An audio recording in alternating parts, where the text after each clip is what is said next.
preciso da sua ajuda. Estamos chegando a quase 100 mil inscritos no canal Cortes do Castrinho. Falta só um pouquinho e eu preciso de você. Deixa sua inscrição por lá que a gente publica vários cortes das nossas lives. E falta só um pouquinho pra gente chegar lá no Play de Prata. Então clica no link na descrição do vídeo e no primeiro comentário fixado também. E se inscreve. E é nóis. Valeu. E a gente que tá vivendo a idiocracia, né? Olha esse vídeo daqui, ó. E vamos trocar uma ideia. Eu assisti quando tava na faculdade e eu achei ele extremamente genial em 2007, 2008, por aí. A premissa do filme é que, assim, pessoas que não são muito inteligentes, elas não se preocupam com o controle de natalidade. Enquanto as pessoas que são mais inteligentes, elas se preocupam até demais com o controle de natalidade. Eles têm uma ideia muito responsável de como é trazer um filho ao mundo, então eles estão esperando o melhor momento na economia, na profissão, pra conseguir fazer esse filho. E as pessoas menos inteligentes, não, elas são tipo, mais um, mais velho cuida do mais novo. Só que o que eu realmente não gosto nesse filme, ele coloca as pessoas pobres como as menos inteligentes e as pessoas de melhor condição financeira como as pessoas mais inteligentes. E eu não acredito nisso em nenhum aspecto. Tem uma coisa que é justa com a humanidade, é quem pode ser burro. Pode ser rico, pode ser pobre, pode ser classe média, homem, mulher, agênero, não binário, trans, todos podem ser incrivelmente burros. Antigamente a gente vivia pela seleção natural, que o mais forte sobrevivia. Só que a sociedade atual, ela não tem mais predadores naturais. Então, ela valoriza o menor esforço e o conforto. O que é verdade pra gente? Bastante, né? Mas depois dessa introdução da sociedade, o filme realmente começa. Começa contando a história do nosso protagonista, que se chama Joe. Ele é convocado para participar de um projeto do exército americano. O projeto é de hibernação de soldados. A ideia é que você poderia guardar vários soldados por o tempo que fosse necessário e quando viesse uma guerra, você teria um exército de bons soldados congeladinhos, prontos para derreter e ir pra guerra. Só que eles falam que eles não vão estragar um soldado bom fazendo o teste. O Joe, ele é considerado a pessoa mais medíocre da história do exército americano. Em tudo. Ele é filho único de pais falecidos, não tem ninguém na família e parece que não tem vida social também. Ele é a pessoa perfeita pra ficar numa câmara de hibernação por um ano sem ninguém encher o saco. Eles não conseguiram achar uma versão mulher completamente medíocre no exército. Então eles decidiram contratar uma moça da vida. Os dois entram em hibernação, mas logo depois o projeto é completamente desmantelado porque o general fez uma amizade muito forte com o cafetão. Então ele foi preso e o projeto foi engavetado, eles destruíram os prédios e esqueceram os dois lá na câmara de hibernação. Caralho, eu amo esse filme, tá? Filmaço. Dois acordam 500 anos depois. Daí eles falam na narração que nos últimos 500 anos a população foi ficando cada vez menos inteligente. Os cientistas estavam muito preocupados com pílulas para disfunção erétil e maneiras de acabar com a calvície, que eram coisas daquele período, mas era uma preocupação de 2006. O início da preocupação do cuidado masculino. Metrosexuais, que era basicamente um homem normal com higiene básica. Eu gosto de pentear o cabelo, sou metrosexual. Então a narração fala que cada ano foi ficando mais burros e, além de tudo, as coisas que eles aprenderam com o passar do tempo foram também esquecidas. Então, eles têm um monte de tecnologia que eles não sabem como fazer manutenção, porque eles não aprenderam como faz. Tipo, eu como fotógrafa, uso Photoshop desde 2006. Então, no meu tempo, Photoshop, para você tirar o fundo de alguém de cabelo cacheado, você perdia um dia teu da tua vida. Você ia lá, tinha que ser devagarinho, pontinho por pontinho, ver muito perto. Esse documentário... 2023... Esse documentário é muito bom. Mano, Idiocracia é um documentário real. Photoshop tem a integração com inteligência artificial. Você aperta um botão e ele tira o fundo. A ciência de recortar uma foto na unha com o mouse no Photoshop é uma coisa que vai ser esquecida. Então, se por acaso, o que eu não acho que vai acontecer, mas por acaso, toda a tecnologia de remoção de fundo de foto desaparecesse do planeta, daqui 10, 15 anos, não vai ter ninguém para fazer esse trabalho, porque ninguém mais sabe como faz, porque ele caiu em desuso. E daí eles falam que em 500 anos, a engenharia básica foi esquecida, a arquitetura, a ciência no geral, tipo, eles sabem que remédio tal funciona, mas não tem novos remédios a respeito disso. Tipo, eles pararam no paracetamol para dor de cabeça. E um problema que é muito grande é que eles não aprenderam a lidar com o próprio lixo. E essa é uma coisa que ficou, né? Esse vai ser um problema que a gente vai ter que resolver. E no futuro, a consequência desse problema com o lixo foi uma grande avalanche de lixo. Essa grande avalanche desenterrou a câmara de hibernação do Joe e da Rita. Então o Joe conhece o futuro. As ruas têm muito lixo lixo, tudo é muito coberto de propaganda, de banner, de cartaz. Os nomes dos lugares são todos cheios de palavrão, é tudo muito pervertido, vamos dizer assim. E o medo, que era muito grande em 2006, que eu lembro, a gente estava vivendo o início da popularização do computador. Era um medo gigantesco da sociedade que os jovens desaprendessem como se escrevia. Que as pessoas vão ter que usar uma caneta e um papel. Vai acabar. E na internet começaram a usar não as palavras completas, mas as siglas, ou as diminuições, ou os emojis. Eu não sei se a gente meio que se acostumou com essa ideia, ou a gente suprimiu esse medo, mas caderno não acabou, escrita não acabou, muita gente ainda tá escrevendo bem sim, mas é muito mais rápido escrever pela metade quando a conversa é informal também. Então ele fala que no futuro todo mundo diminuiu tantas palavras, não lia, não sabia nada, que a linguagem deles ficou muito arcaica. Quando ele começa a conversar com todo mundo odeia o jeito que ele fala porque ele parece metido, orgulhoso e gay. Porque em 2006, a homofobia não tinha nem a palavra. Em 2006... Acorda, cara! Acorda, gente! Acorda! Tem que ser sua mãe ser presa pra você acordar, porra! Acorda, caralho! Acorda! Já começou! Pessoas da comunidade GLS, que naquele tempo era GLS, gays, lésbicas e simpatizantes, só, era visto como piada, enfim. Então o que o autor pensou é que, no futuro, isso seria 30, 40 vezes pior. Ele não levou em consideração, não tinha como levar, que talvez no futuro a gente resolvesse tratar as pessoas um pouco mais como se fossem gentes. Ele acha que enlouqueceu e vê um hospital. O hospital é um prédio enorme, tem hospi e o tal tá do ladinho, assim, ele não calculou o tamanho que tinha que ter o letreiro, que eles não têm mais a base de matemática. O recepcionista, ele não sabe te recepcionar. Ele tem uma placa com vários botões. Então você fala, estou com dor de cabeça. Daí tem um desenho, uma pessoa... Cara, basicamente ela explica no filme, mas é muito louco como cada dia que passa a gente tá mais perto disso, né? E isso daí do chat GPT eu concordo muito. Cara, o que eu fico chocado... Assim, eu consumo conteúdo, eu crio conteúdo, eu leio conteúdo.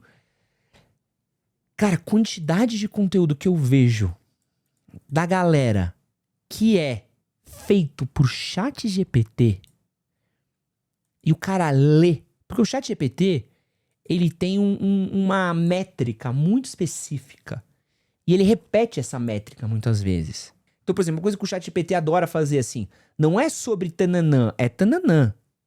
E você tem que pensar que tananã, mas tananã, ele adora assim, ele adora fazer em 3, ele adora fazer coisinhas muito específicas que tem uma métricazinha dele que você dá pra... Então, várias vezes eu vejo um texto e eu vejo que a pessoa tá lendo um chat GPT. E você fala assim... E às vezes é uma análise que o cara quer fazer. Ele fala assim, cara, você não consegue fazer uma análise da parada? Não, eu não concordo com o travessão. Por exemplo, eu uso travessão nos meus textos. Isso não tem nada a ver com o chat GPT. E assim... É bizarro o quanto que as pessoas, às vezes... As pessoas estão ficando cada vez mais idiotificadas. Sabe? Olha que doideira. O Rancho do Maia. As pessoas choram, se desesperam quando Carlinhos Maia reposta um tweet da galera que fica se humilhando na porta de uma subcelebridade. Porque acha que é a chance deles vencerem na vida. Isso é bizarro. Olha o nível, às vezes, da própria música, do consumo, da cultura. Até mesmo o uso de 2 telas, né? A gente tem pesquisas e estudos que mostram que a Netflix avisou pros roteiristas deles, façam séries e filmes mais fáceis para que as pessoas possam consumir vendo celular. Porque as pessoas não vão prestar atenção. Olha a retenção de atenção. Quantas pessoas você olha que assistem o dia inteiro TikTok, mas você pegar e falar assim, irmão, lê um capítulo desse livro aqui. O cara não consegue se concentrar. A gente tem idiotificado tanto algumas paradas que as pessoas agora nem sequer leem livro. Ela pega e fala assim, não, eu quero ver aqui o canal que faz o resumo em 5 minutos desse livro. Assim, caralho, tu tá lendo um livro de autoajuda, que normalmente é um livro muito fácil de ler, e tu quer ler o livro em 5 minutos, sabe? Tu quer o suco, tipo assim, tu não quer o aprendizado daquele livro, você quer uma frase de efeito. Como é que pode que em 5 minutos tu resolve 200 páginas, velho? Ou o cara que assiste em 2x uma série e tal, tu tirou, às vezes, você esvaziou até mesmo o significado da arte, né? O significado da parada. E assim, é muito comum, às vezes, você fazer um... E sabe quem tá se aproveitando muito disso, gente? Que é um bagulho que a gente precisa entender muito forte. Política. E eu vou falar uma coisa aqui, que é um bagulho que vocês vão ficar chateados com o que eu vou falar, que muita gente se chateia, né? Mas assim, eu tenho acreditado cada vez menos em democracia, tá? Ainda não achei o modelo melhor que a democracia, mas eu não amo tanto a democracia. Sabe por quê? Resumindo filmes. Gente, tem idiota que ganha muito dinheiro resumindo o final de filme e de série, que não precisava resumir. Explicando o final de Stranger Things. O que você precisa entender no final de Stranger Things que não tá lá? Claro. Não tá explicado lá o final. Não é mirabolante, não é mirabolante. Nossa, não é Guerra e Paz, não é Dark. Você não tá falando de um... Nossa! Sabe, Capitu. Traiu o Bentinho? Não, caralho, tá lá. É só ver. Você fala, tá aqui. É lógico que tá lá. E a galera ganha dinheiro com isso. E na política, os caras se aproveitam por quê? Olha que doideira. Você não precisa da grande maioria. Você não precisa agradar todo mundo pra você fazer política. Você precisa de 50% mais um. Se você for o presidente. E mesmo se você for o presidente, você não governa se você não tiver deputados e senadores.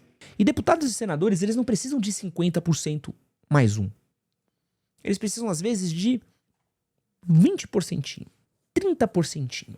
E aí a gente está entrando num momento muito perigoso, que são os deputados influenciadores. Porque a gente já teve a época dos deputados celebridades, que era muito ruim. Agora a gente tem os deputados influenciadores, que o cara precisa lacrar por uma claque, por uma galera na qual ele vota, ou que vota nele, né? E aí, quanto mais ele faz conteúdo pra aquela galera, mais é que a galera vota nele. É só você olhar que boa parte da galera...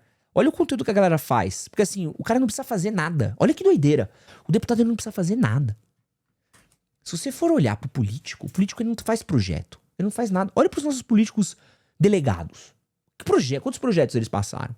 Um cara que, por exemplo, Nicolas Ferreira. Nicolas Ferreira passou um projeto. Um projeto. Só que por que ele tem tanto voto? Porque ele faz vídeo que viraliza. E no vídeo que ele viraliza, ele performa, né, uma parada que a galera vai performar e faz aquele voto orando o Pai Nosso junto. É o cara que faz o vídeo, fazendo aquela lacrada, aquela mitada e posta na rede social. E você vai ver assim, tá, mas o que você tá fazendo? Não, tá performando pra rede social. Porque ele não precisa fazer nada. Ele não precisa fazer nada. Nada. Mas se ele estiver fazendo vídeo pra rede social, a galera tá lá aí, foda. Cara, a gente teve CPI. Olha a CPI do Pancadão. De que serviu a CPI do Pancadão? Nada. Porra nenhuma. Mas pra que serviu a CPI das Bets? Os caras estavam mamando a Virgínia. Por que quando pinta a Virgínia ali na CPI ninguém fala nada? Porque, mano, a galera sabe que a Virgínia é muito popular e eles vão se queimar se bater de frente pra Virgínia. Então os caras tiram foto, alisam, tratam bem, postam selfie. E aí a população idiotizada olha e fala assim, aí ó, meu político me defende. Ele fez um vídeo aqui onde ele fala exatamente o que eu penso. E você fala assim, tá, mas o que ele fez? E você vai ver o jeito como esses deputados, esses senadores, eles votam? Eles votam a favor do PCC. Eles votam pra livrar político corrupto. Eles votam pra blindar político corrupto. E aí você olha e fala assim, tá, mas o que esse cara fez? O que esse cara fez? Efetivamente, nada. Só que a população idiotizada tá lá e ó, tá lá. Cara, a gente tem uma grande maioria da população que é analfabeta funcional. E dentro do analfabetismo funcional das pessoas, as pessoas não conseguem interpretar texto. Fala. Então, assim, a gente entrou numa idiocracia fudida, onde a gente vende aparência como sucesso. Sabe? É uma parada assim, você vê o cara vendendo merda, mas o cara é bem sucedido porque ele se posicionou como especialista e ele vende um infoproduto e ele é o maior influenciador de dinheiro do país. É óbvio que ele é bem sucedido, é óbvio que o produto dele deve valer a pena. A galera gasta milhões com essa porra. Ai, mas esses são os influenciadores os quais eu me decepcionei com eles. Chupa o meu pau. Chupa o meu pau. A sua decepção se foda, meu parceiro. Tu caga na cabeça da pessoa que é ignorante. Em vez de trazer luz, você se utiliza das trevas pra ganhar dinheiro, velho. E é bizarro. E a galera... Mano, repara como a galera vai começando a misturar coisa pra aproveitar da galera que às vezes não tem o senso crítico. Então, por exemplo, começa a botar um discurso de religião no meio. Pá. Assim, você botou religião no meio, automaticamente uma galera olha e fala assim, puta, esse cara daí ele é religioso, pô. Falou de Deus, citou a Bíblia. Por que você acha que o Marçal fala tanto de religião, de Deus, de Bíblia? Porque sabe que o brasileiro bota valor nisso. Quanto mais você cita a Bíblia, mais você cita Deus, o brasileiro olha e fala assim, cara, que legal, esse cara aqui é religioso, ele tem minha fé, ele aproveita nisso. Entendeu? E assim, a gente viveu um momento performático, velho. Performático completamente, mano. Onde não precisa fazer a parada. Precisa parecer a parada. E as pessoas não vão olhar a página 1, a página 2, porque a cultura da atenção tá tão louca que as pessoas às vezes nem olham. É muito louco, assim. Hoje o primeiro vídeo que viraliza, o cara olha, ele segue com aquela opinião e o resto ele não consegue olhar. Fala, cara, que é? Qual que é o resto aqui da profundidade? A profundidade não existe. A análise crítica não existe. Ou ela fica presa na primeira leitura, ou numa leitura de identificação.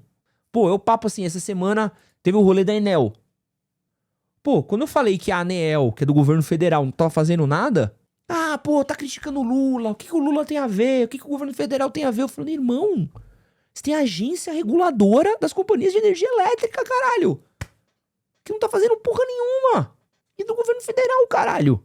Mas aí vira a questão do time, do não sei o quê, da leitura. Porque a primeira lacrada, e a primeira não sei o quê, blá, blá, blá. Foi que nem outra coisa. Esses dias eu falei assim, pô, uma galera tava falando, porque agora acho que todo influenciador deveria ter faculdade pra falar. Pô, beleza, mas qual faculdade? Aonde? Porque assim, tem um monte de faculdade. Então assim, é só ter a faculdade? Porra, tem um monte de uma esquina que dá faculdade. Então é isso que vai resolver o problema do Brasil, você ter uma faculdade? Então os influenciadores vai resolver quando tiver um diploma. Qual o diploma? Da onde? De quê? Como? Isso não muda nada, sem contar que é uma puta coisa elitista. Só que assim, de novo, o cara ele não consegue, entendeu? Dar o clique do puta, né? Sabe, a gente, pô, mas que diploma você é muito mais inteligente. Pô, a gente tem diplomata, gente com diploma que é picareta. Que vendeu, cara, médico que vendeu ozônio no cu das pessoas, irmão. Sacou? Como é que você vai pegar e vai falar o maluco que vendeu ozônio no cu e vai falar que esse cara, pô, esse cara tem diploma, esse cara ele é confiável, o cara que enfia o diploma, que viu ozônio no cu, né? Esse é super inteligente. E muita gente enfiou ozônio no cu. Muita gente compra pílula pra câncer. Chip de beleza. Porque tem um cara diplomado que vende isso. Sabe? É muito louco, assim. A gente tá vivendo esse momento do pior jeito possível, velho. No level hard, mano. Esse que você acabou de assistir é um corte das lives que acontecem no canal Edson Castro Oficial, todas as terças, às 10 horas da manhã, e todos os domingos, às 9 horas da noite. Não esquece de curtir, compartilhar, se inscrever. E é nóis. Valeu.